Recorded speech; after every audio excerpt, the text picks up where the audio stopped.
कर्मण्येवाधिकारस्ते मा फलेषु कदाचन मा कर्मफलहेतुर्भो मा ते संगोऽस्त्वविकर्मणि।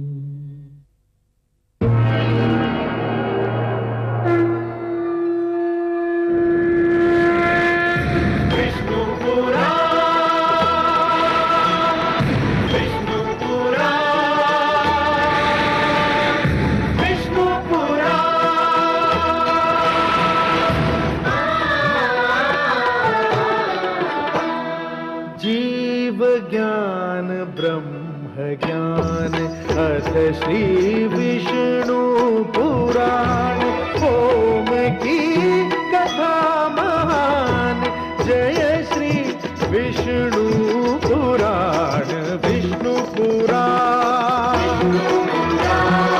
विष्णु पुराण विष्णु पुराण प्रगटे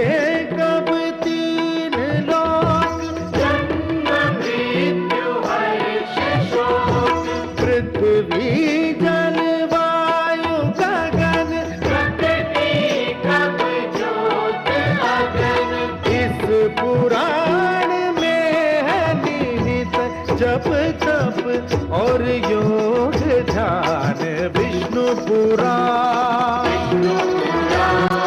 विष्णु पुराण विष्णु पुराण। मैं माँ हूँ, धरती माँ। संसार में दो प्रकार के लोग होते हैं। एक वे जो ये जान लेने के बाद कि वे सीधी राह पर नहीं थे, अपने सोचने का ढंग बदल देते हैं, सुधर जाते हैं। दूसरे वे जो अपने आप को सुधारना अपनी हार समझते हैं। उनका अहंकार उन्हें सुधरने नहीं देता। उनके सोचने समझने की शक्ति झूठे अहंकार के बोझ तले पिसकर रह जाती है। गुरु शुक्राचार्य ने अपनी आंखों से देखा कि उनके दोनों पुत्र षंड और अमर्क मारे गए, और फिर प्रहलाद ने श्री विष्णु भगवान की सहायता से उन्हें पुनर्जीवित कर दिया। मगर उनका अहंकार इस हार को स्वीकार करने से इनकार कर रहा है।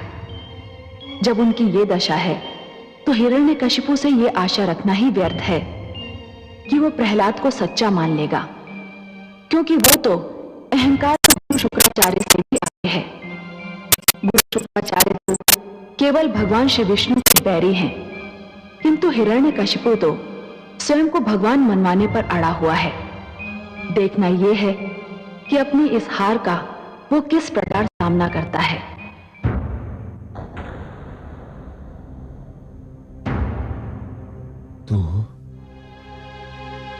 तू अभी भी जीवित है?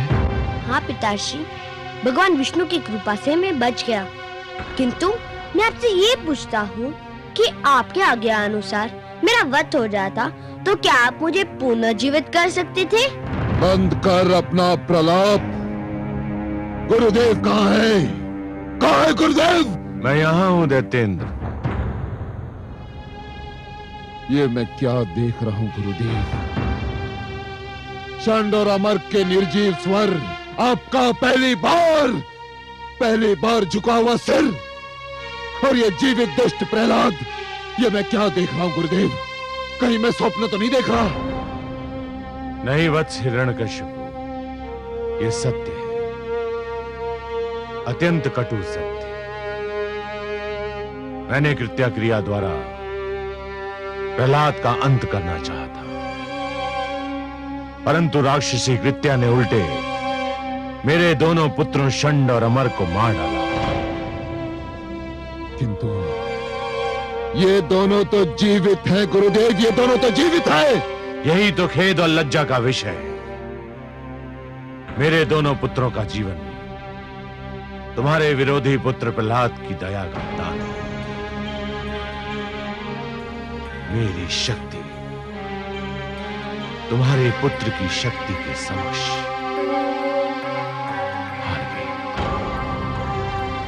मैंने आज तक कभी हार नहीं मानी, किंतु आज मैं अपनी हार स्वीकार करता हूं। नहीं, नहीं गुरुदेव, नहीं।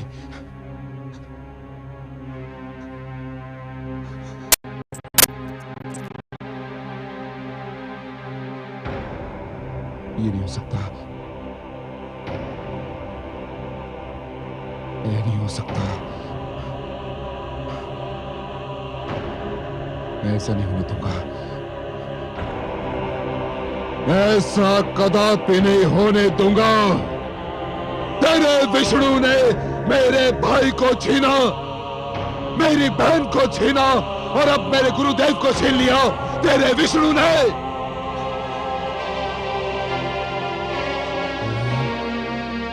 अब तक केवल इसलिए बचता रहा क्योंकि मैंने तेरे वध का कार्यभार दूसरों को सौंपा,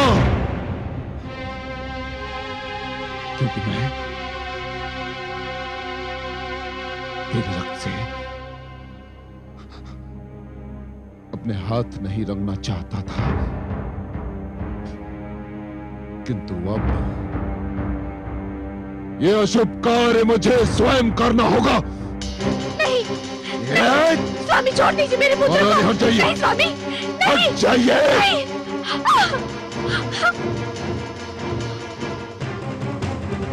अब कोई नहीं आ सकता तेरे बीच। अब ये संसार देखेगा कि एक पिता अपने पुत्र का वध कैसे करता है।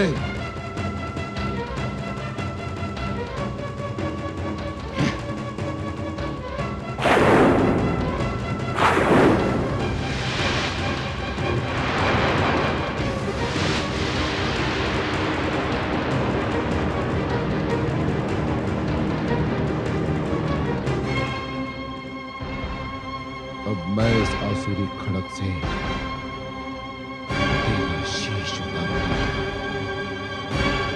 सारे संसार में घुमाया जाएगा तेरा शीश, ताकि संसार में जो भी विष्णु भक्त बचा है तेरा कटा हुआ शीश देखकर विष्णु का नाम भूल जाएगा।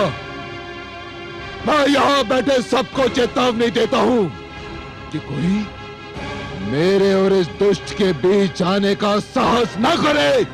हे आदरणीय पिताश्री, मेरे और आपके बीच तो कोई बहुत पहले से आरंभी से उपस्थित है। कौन है वो? मेरे श्री विष्णु भगवान। नहीं प्रहलाद, कहाँ है वो? मुझे क्यों नहीं दिखाई देता? आप अपने मन से झूठा अहंकार हटा दीजिए, वे आपको भी दिखाई दे जाएंगे। झूठ बोलता है तू, झूठ बोलता है। तेरे विष्णु में इतना साहस नहीं कि वो मेरे भगवान हिरण्यकशिपु के समीप आ सके।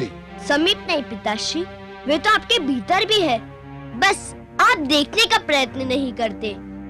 तू रोक ले अपनी जीभ, रोक ले, अन्यथा सबसे पहले मैं तेरी जीभ काट कर फेंक दूंगा, जिस पर तू बार बार मेरे भ्राता श्री और बहन के हत्यारे का नाम ले रहा है। आप जीभ काट देंगे तो मैं मन ही मन उनका नाम लूंगा। मेरे विष्णु के लिए स्मरण ही पर्याप्त है। वे हर मन में है, कण कण में है। अच्छा, तो तेरा विष्णु तेरे मन में है, हर कण में है।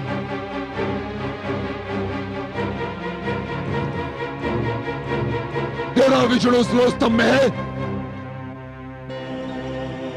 हाँ पिताश्री, मेरा विष्णु इस लोह स्तंभ में भी है। सैनिकों, इस लोह स्तंभ को अग्नि से तपाओ, इसे अंगारे की भांति लाल बनाओ।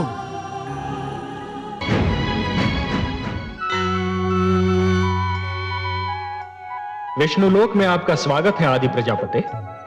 हे लक्ष्मी नारायण, रोकिए, इस नरसिंहार को रोकिए, नहीं तो अनर्थ हो जाएगा। आप ही कोई उपाय बताइए ब्रह्मा जी। मेरी समझ में नहीं आ रहा है।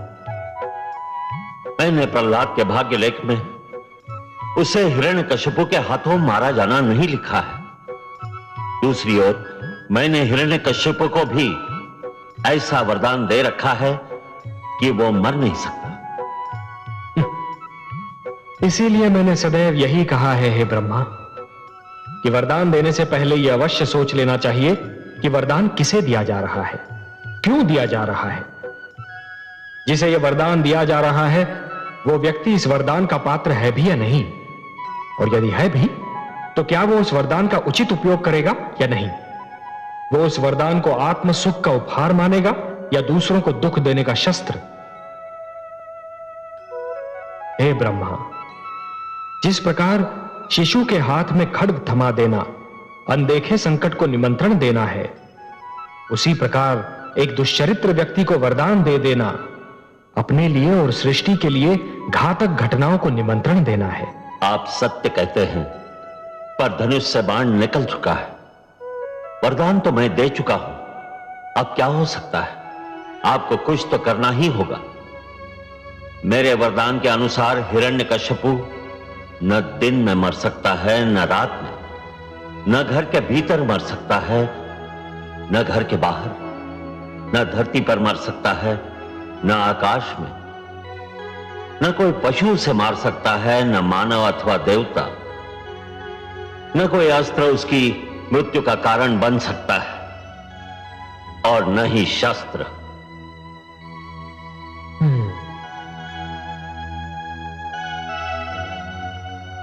बहुत जटिल समस्या है ब्रह्मा जी। मुझे आपके वरदान का मान भी रखना है और पुत्र प्रहलाद की रक्षा भी करनी है। आप सत्य कह रहे हैं, मुझे कुछ तो करना ही होगा।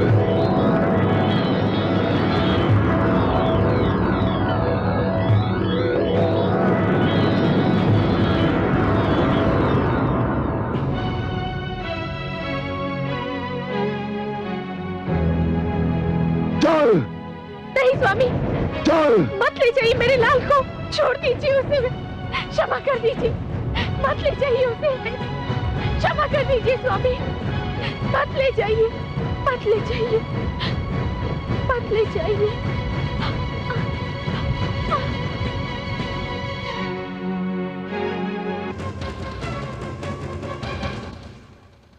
हाँ पुत्र, क्या कहा था तुमने? इस लो स्तंभ में तेरा विष्णु है। यदि इस लो स्तंभ में तेरा विष्णु है तो जा गले लग इसके, जा।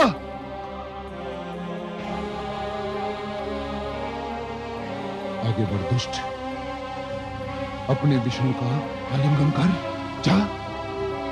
जो आज्ञा पिताश्री, आपका आशीर्वाद चाहिए। ओम नमो भगवते वासुदेवाय।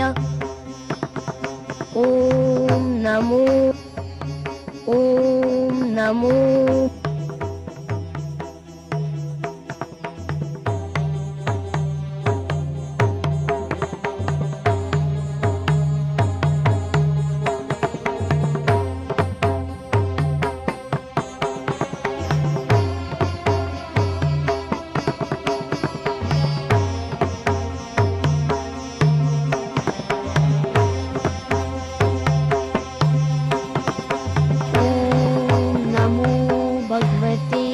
वासुदेवाय। ओम नमो भगवते वासुदेवाय। ओम नमो भगवते वासुदेवाय। ओम नमो भगवते वासुदेवाय।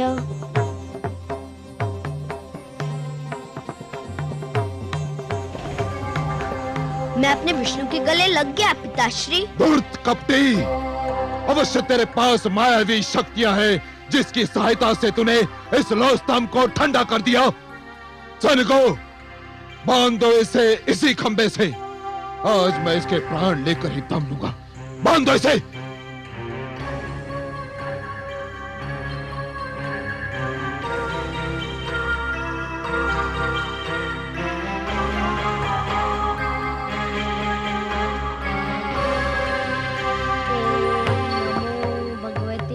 वासुदेवाय। ओम नमो भगवते वासुदेवाय। ओम नमो भगवते वासुदेवाय। ओम नमो भगवते वासुदेवाय।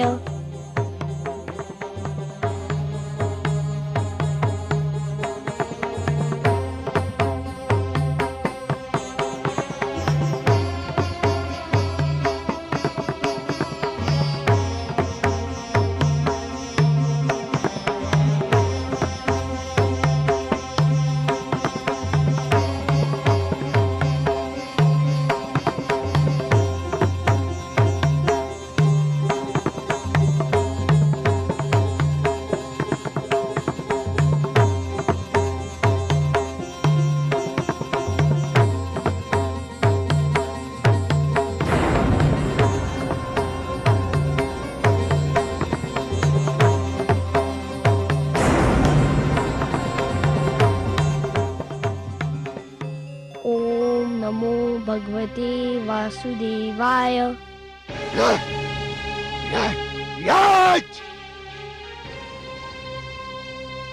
अब तुझे कोई नहीं बचा सकता, तेरा विष्णु भी नहीं। हाँ,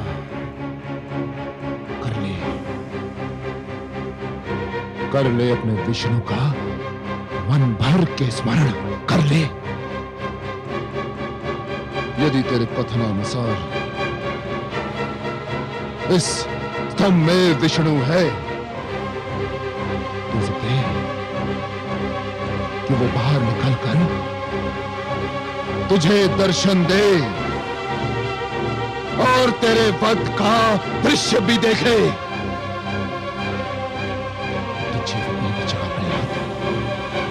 अब तू जीवित नहीं बचेगा।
तू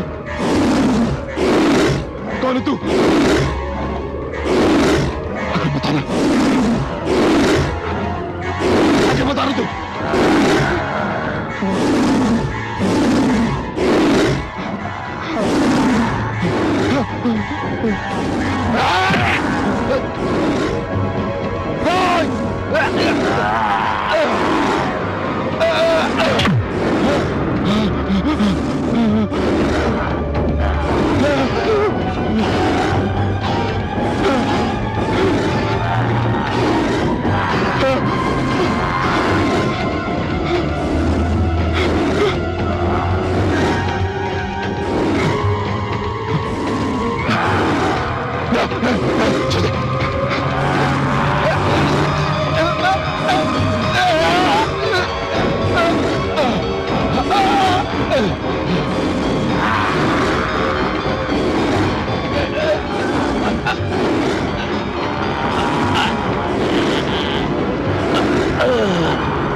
छोड़ दे मुझे, छोड़ दे।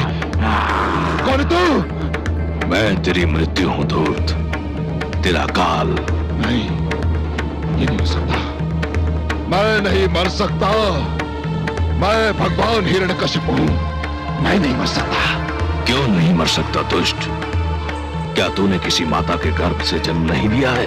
ब्रह्मा जी ने मुझे वरदान दिया है। क्या वरदान दिया है? कि ना मैं दिन में मर सकता हूं, रात्रि में। तो देख दुष्ट, इस समय न दिन है ना रात्रि, ये संध्या काल की बेला है।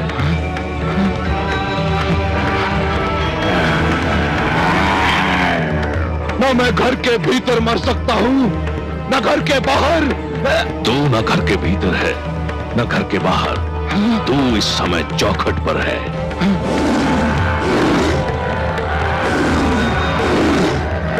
ब्रह्मा जी ने कहा था कि ना मैं धरती पर मर सकता हूं, आकाश में। ब्रह्मा ने सत्य कहा था। देख, तू इस समय ना धरती पर है ना आकाश में, तू धरती और आकाश के मध्य मेरी गोद में है। और क्या कहा था भाग्य विधाता ने? उन्होंने कहा था कि ना मुझे पशु मान सकता है न मानव। मुझे ना कोई पशु मानेगा ना मानव। मैं आधा नर और आधा सिंह, मेरा नाम नरसिंह है। और क्या कहा था? उन्होंने कहा था कि मेरी मृत्यु अशस्त्र संभव है, मैं अस्त्र से। मेरे हाथों में ना कोई अस्त्र है ना शस्त्र। मैं अपने नखों से तेरा उदर चीर कर तेरा वध करने जा रहा हूं। अरे बचाओ, अरे बचाओ, कोई। तेरा अंत निकट आ चुका है मूर्ख।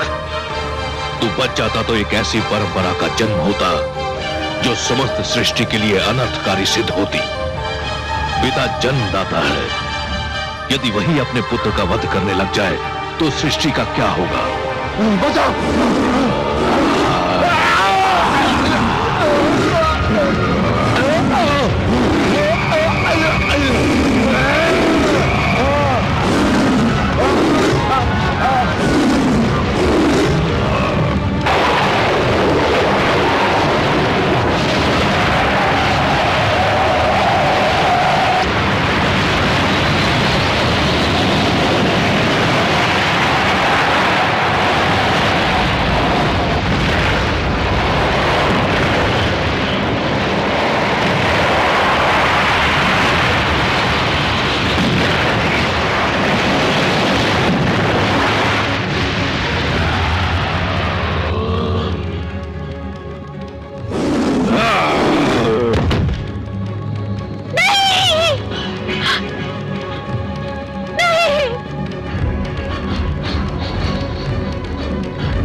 पापी, महापापी, अधर्मी, तूने मेरे भक्तों, संतों, महात्माओं और सत्य के पथ के पथिकों का जीवन संकट में डाल दिया था।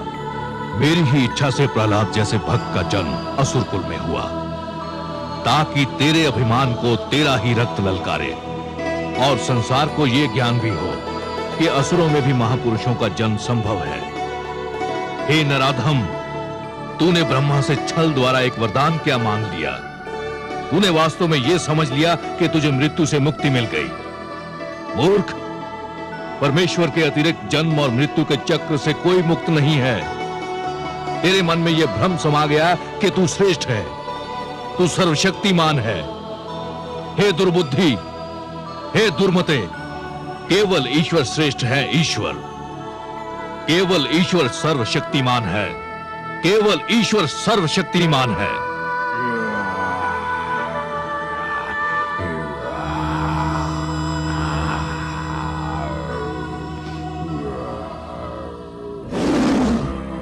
शांत हो जाइए हे विश्वेश्वर, शांत हो जाइए। नहीं, आज संसार को यह ज्ञात हो जाना चाहिए कि परमेश्वर की शक्ति को ललकारने वालों का क्या परिणाम होता है।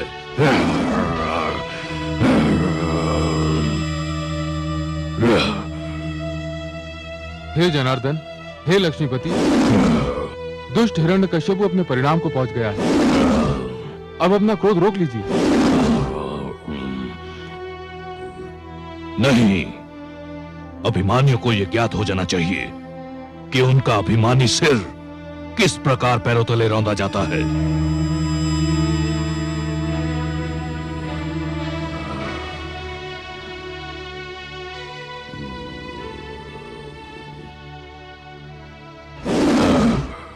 हे वासुदेव, आपने न्याय कर दिया है। हिरण्यकश्यपु के शरीर के साथ उसका अभिमान भी ठंडा पड़ चुका है। अब अपने प्रकोप को समेट लीजिए, नहीं तो समस्त सृष्टि उसकी चपेट में आ जाएगी। इस पापी ने स्वयं को ईश्वर कहा था, स्वयं को सर्वशक्तिमान कहा था, मेरे भक्तों को कष्ट दिया था। देख ले, आज समस्त संसार देख ले कि स्वयं को ईश्वर कहने वाले, स्वयं को सर्वशक्तिमान मानने वाले किस प्रकार धूल में मिला दिए जाते हैं।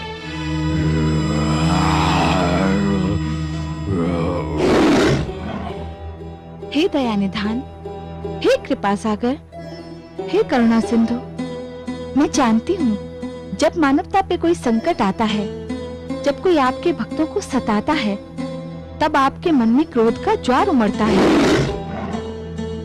परंतु हे सर्वेश्वर, आपके भक्तों के शत्रु को आपने अपने हाथों से मारा है।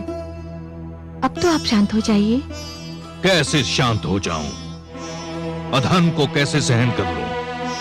अधर्म मेरे समक्ष मृत पड़ा है और अधर्म को तो मैं मृतक रूप में भी नहीं देख सकता।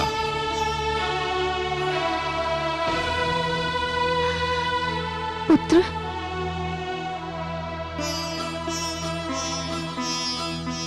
पुत्र, इनके क्रोध का कारण है तुम्हारा कष्ट। केवल तुम ही इनके क्रोध को शांत करा सकते हो। यदि इनका क्रोध शांत नहीं हुआ तो प्रलय आ जाएगी, सारी सृष्टि संकट में पड़ जाएगी। आओ पुत्र। ओम नमो भगवते वासुदेवाय। हे मेरे वासुदेव, मेरे विष्णु, मेरे मन में जन्म ही से आपकी जो छवि बसी है वह बड़ी सुंदर, बड़ी कोमल, बड़ी मनमोहक है। मैंने हर पल उसी छवि को पूजा है। हे जगदीश्वर, मुझे आपके इस विकराल रूप से डर लग रहा है। मैं जानता हूँ आपके क्रोध का कारण है मुझे दी जाने वाली यातनाएं, मुझे पहुँचाया जाने वाला कष्ट। उन यातनाओं और कष्ट का आपकी कृपा से अंत हो चुका है। हे वासुदेव, विश्वास कीजिए, मैंने आपसे अपने भाई आह्लाद और गुरुजन शंडर अमर के जीवन की भिक्षा अवश्य मांगी थी, परंतु पिताश्री के जीवन की भिक्षा कदापि नहीं मांगूंगा। वे आपके बैरी थे, आपने न्याय कर दिया। अब आप शांत हो जाइए और मुझे अपना वह मधुर रूप दिखा दीजिए जो मेरे मन में बसा हुआ है। हे वासुदेव, मेरी विनती सुन लीजिए, मेरी प्रार्थना स्वीकार कर लीजिए।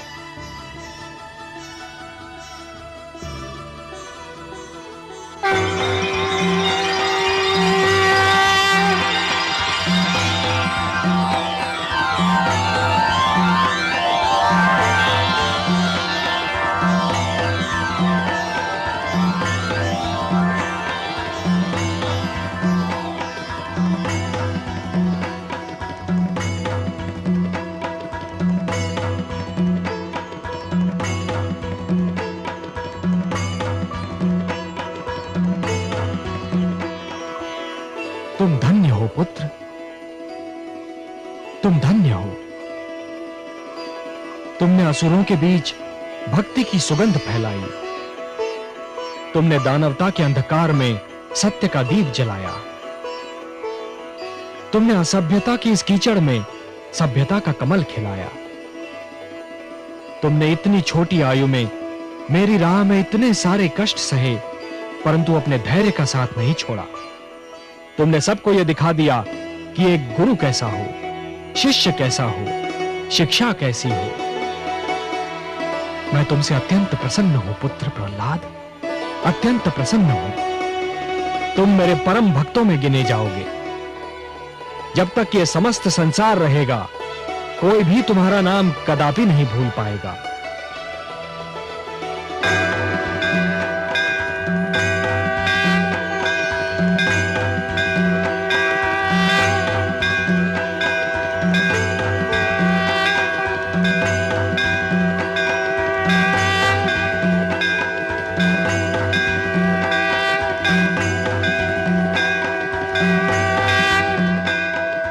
पद्मनाभ, हे वासुदेव, आपको कोटि कोटि प्रणाम।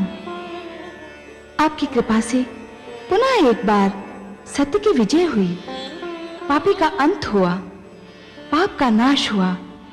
मानवता की सबसे बड़े शत्रु हिरण्यकशिपु को आपके हाथों मोक्ष प्राप्त हुआ।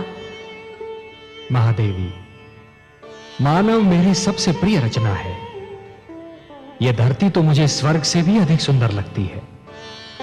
इसलिए जब भी कोई पापी धरती की सुंदरता को नष्ट करने का प्रयास करता है, जब भी कोई नराधम मानव को या मानवता को रौंदने का प्रयास करता है, तो मैं नृसिंह बनकर उसका वक्ष स्थल फाड़ देता हूं। मैं वराह बनकर उसका उदर चीर देता हूं, या फिर मैं मत्स्य बनकर उन दुराचारियों को जल समाधि दे देता हूं।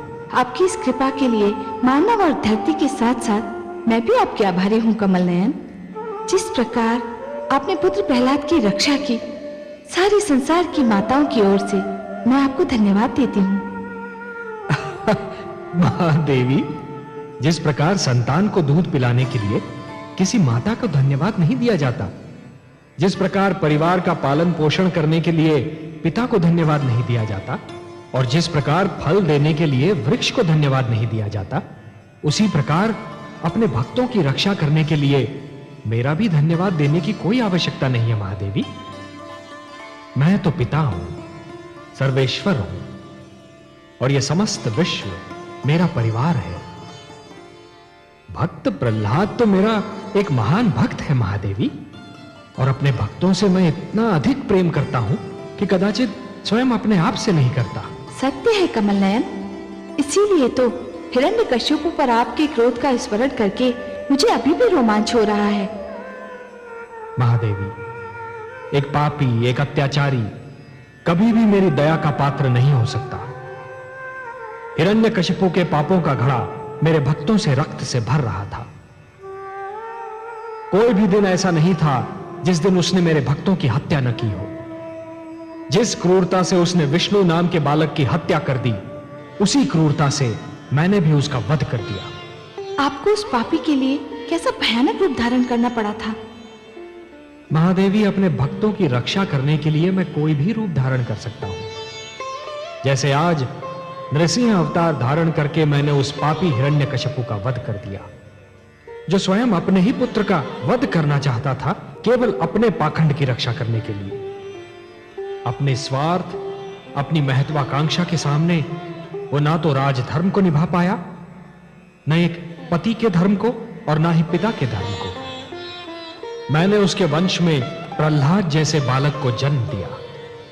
प्रहलाद, जिसका मुखमंडल देखकर स्वयं अत्याचार को भी दया आ जाए। परंतु हिरण्यकशिपु को दया नहीं आई महादेवी। महादेवी, यह धरती मैंने ऐसे अत्याचारियों के लिए नहीं बनाई। यह धरती मैंने ऐसे हत्यारों के लिए नहीं बनाई। इस धरती की सुंदरता धमाके से उजाड़ने के लिए मैंने नहीं बनाई महादेवी। इसलिए आज मैं यह पुनः घोषणा करता हूं, परित्राणाय साधूनाम विनाशाय च दुष्कृताम धर्म संस्थापनार्थाय संभवामि युगे युगे। जब जब धर्म पर संकट आएगा महादेवी, और ये दुष्ट जन महात्माओं को कष्ट पहुंचाएंगे, तब तब धर्म की रक्षा करने में आऊंगा, धरती और मानवता की रक्षा करने में आऊंगा और हर युग में आता रहूंगा। होना ही था एक दिन अभिमानी का नाश, अंधियारा हारा सदा, जीता सदा प्रकाश। अहंकार जब कर गया अपनी सीमा पार, भक्तों के हित में किया दुष्टों का संहार, दुष्टों का संहार। जो सुनेगा ये पुराण पाएगा सुख और ज्ञान, पाएगा सुख और ज्ञान। कर्म को ही धर्म जान, प्रेम की तुझे